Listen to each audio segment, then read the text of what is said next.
Hey there everyone, today we are going to be moving forward into 7.3, which is a lesson on square root functions. This is initially might seem to you like it doesn't really fit with what we've covered the last couple lessons with composite functions and with inverse functions, but you're going to see very quickly how all relates together. Okay, so let's just start with the understanding that square functions and square root functions in general, they are inverses of one another. So y equals x squared, that's a square function or a quadratic function. It has an inverse of y equals plus or minus the square root of x. Okay, so the red and the blue equation here, those are both inverses of one another. Let me prove this for you. If I want to find the inverse of y equals x squared, we know that that requires us to switch the position of x and y. And then we want to solve it back for y, right? Which is just going to require us to take the square root of both sides of our equation. And we know that when we square root in an equation, that requires us to use plus or minus. Okay? So right there's your proof that those are in fact inverses of each other. All right, so I want to graph both of these. Okay, let's start with y equals x squared. Okay, and I'm going to make a table here. I'm going to choose the values of -2, -1, 0, 1, and 2. If I plug -2 in for x and I square it, that's going to make y 4. So let's plot that point, -2, 4. If I plug -1 in for x and I square it, that's going to give me +1 for y. So plot the point -1, 1. 0 squared is, of course, 0. 1 squared is 1. 2 squared is 4. So 2 more points. And what we have here is a parabola, right?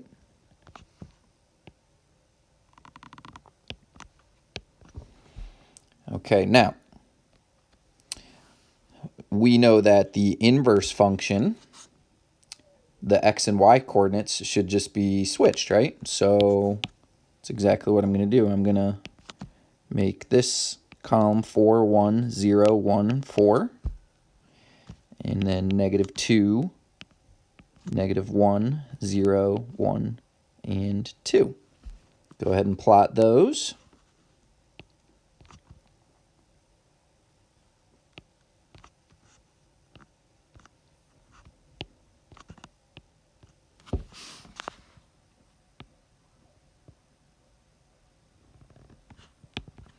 And there we have the graph of y equals plus or minus the square root of x. Okay. All right. Now, big thing. Oh, let's. Sorry, I didn't scroll down here. We want to identify domain and range for each of these. So let's start with the domain of the blue curve there. It's all real numbers. And the range of the blue curve would be y is greater than or equal to 0, right? All y values are 0 or larger. And then for the red curve, it's the domain and range are going to switch. Okay, so domain is now going to be x is greater than or equal to 0. And then the range would be all real numbers. Okay, notice all of those are consistent with the graphs here. All right, now the big thing to notice is that the red curve, y equals plus or minus the square root of x, it is not a function, okay? It does not pass the vertical line test. And we could have really reasoned that out using the horizontal line test on the blue curve, right? The blue curve doesn't pass the horizontal, which means its inverse is not going to be a function, okay? So understand, if we want our square root curves to be functions, that means you can't use the plus or minus in front of the radical if you want it to be considered a function, okay? So notice on this screen here, I have y equals plus or minus the square root of x graphed in red. Again, that is not a function. But if I only consider the positive square root of x, so y equals the square root of x, where it's the positive root only, that would give me the top half of the red curve, which is now what you see graphed in blue here. That now is a function. It passes the vertical line test. Okay. Notice I would also get a function if I just considered the negative of the square root of x as well. That would give me the lower half of the red curve, which is what you see in green here. Okay.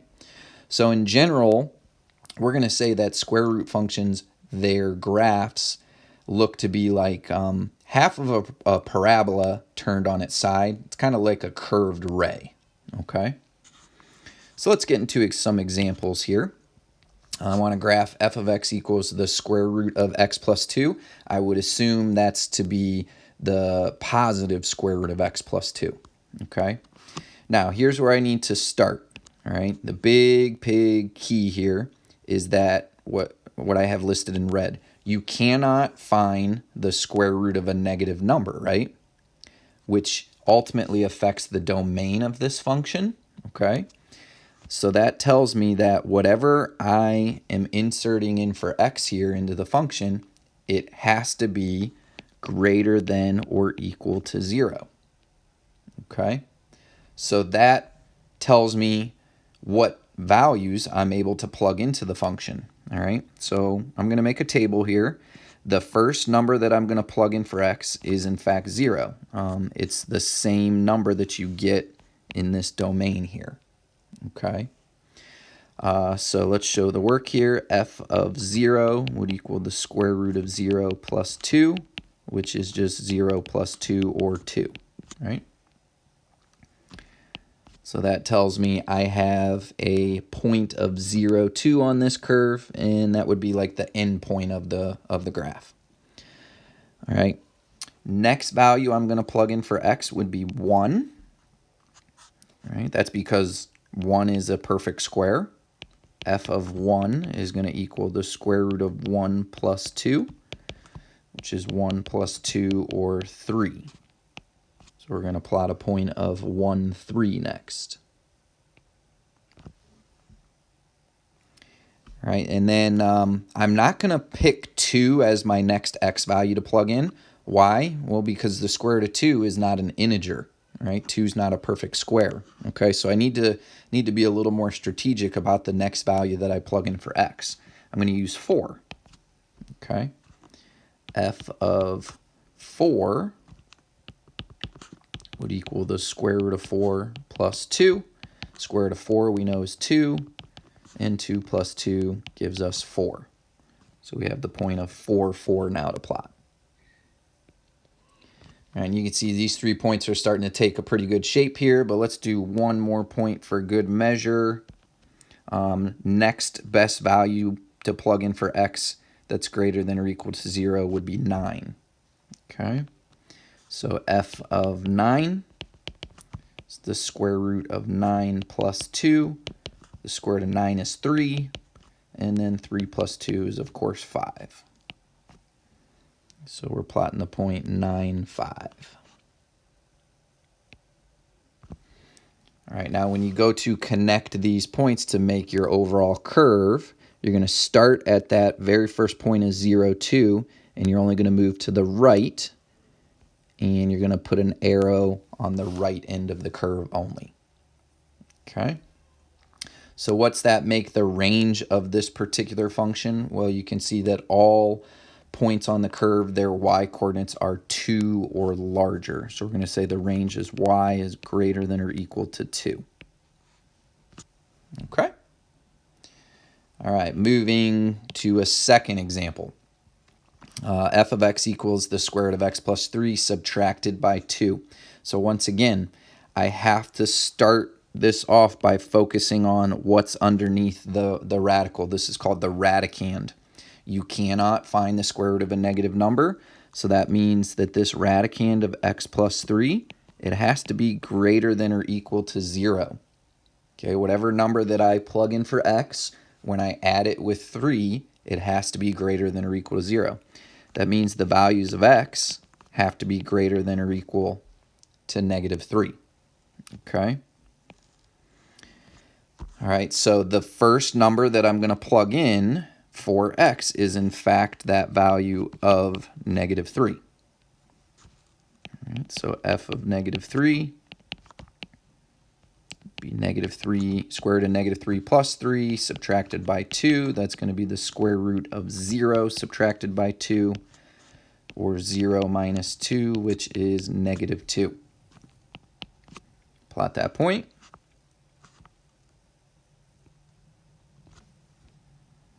Okay. Now be strategic about the next value that you plug in for x here. It has to be greater than or equal to -3. Okay. So the next integer that's greater than or equal to -3 would be -2. Okay. And I think that's gonna be a good value to plug in because it's gonna lead us to a square root of 1.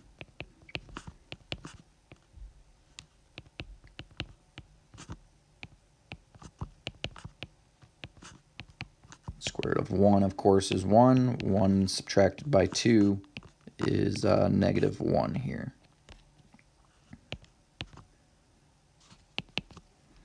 So we're plotting -2, -1. Okay, now consider, should I plug -1 in for x? That would lead me to the square root of 2. Not going to work. Should I plug 0 in for x? No. 0 plus 3 would be 3. Square root of 3 is not an integer. All right. So how about plugging +1 in? I think that's going to be our next best value. F of 1 would equal the square root of 1 plus 3 subtracted by 2, which is going to give me square root of 4 subtracted by 2, 2 minus 2, or 0. So we're plotting 1, 0. All right, and let's just do one more point for good measure here. Let's see, next best value to plug in probably is going to be a 6, right?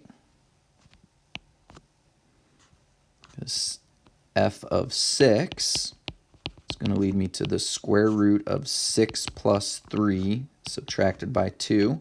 Square root of 6 plus 3 is the square root of 9. We know square root of 9 is an integer of 3. 3 minus 2 gives us 1. Okay, so now we're plotting the point of 6, 1. Okay. And there's our curve. What's the range of this? Y greater than or equal to -2.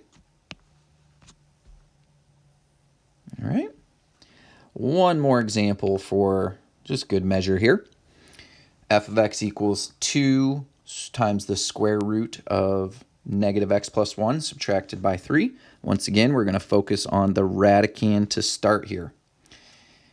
That has to equal out to a number that's greater than or equal to 0. All right, now you got to be careful on this one. When I solve for x, I'm going to subtract 1 over, and then I'm going to have to divide both sides by a negative, which requires me to flip my inequality symbol, right? X is now going to be less than or equal to +1. All right, so this is interesting. That means my x values are going to head in the negative direction. I can only plug in values of 1 or smaller, okay? So first number I plug in is 1. F of 1 would equal 2 times the square root of -1, right? When you plug 1 in for x, the first thing that immediately happens to it is that it turns to be negative. And then add 1, subtracted by 3. Okay, so now simplify order of operations. You're going to get 2 times the square root of 0, subtracted by 3. We know that's going to give us 0 minus 3, or -3. Okay, so let's plot that point. All right, now next value that you plug in for x, make sure that it is smaller than 1. Okay, I'm going to plug in 0 next. F of 0 is going to give me 2 times the square root of the negative of 0, which is 0, plus 1, subtracted by 3. So that's going to be 2 times the square root of 1 subtracted by 3, or 2 minus 3, which is negative 1. Okay.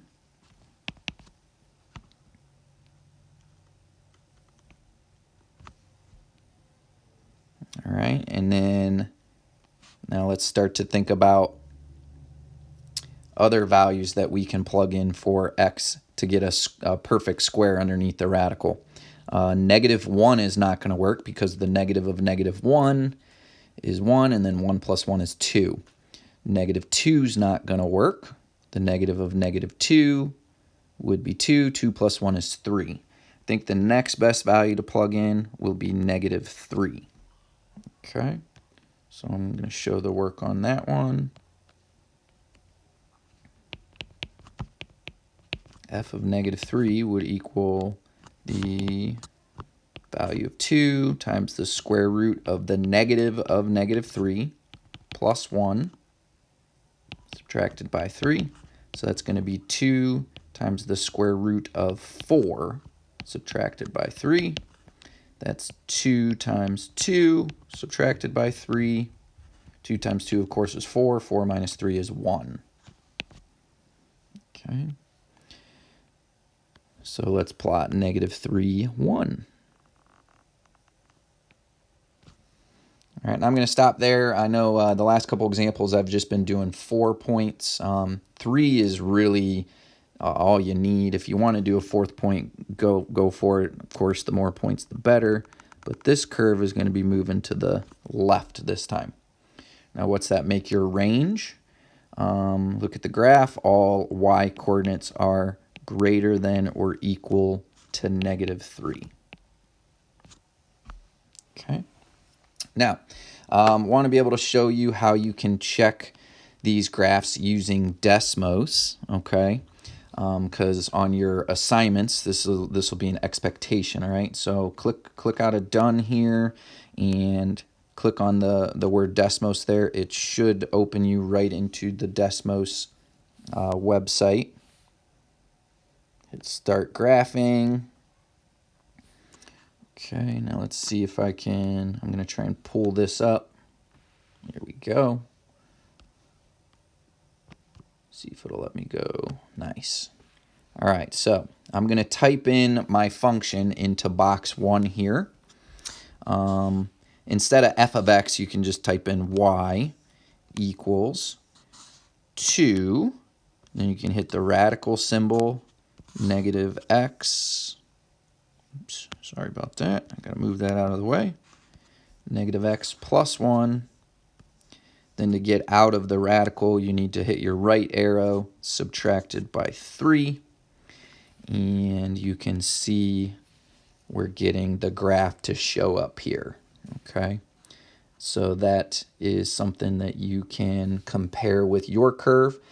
I would focus very close attention to the end point of the curve, which in this case is that point of 1, negative 3. Notice that they match, and then notice where we're crossing the y-axis here, 0, negative 1. So it looks like I'm doing well here.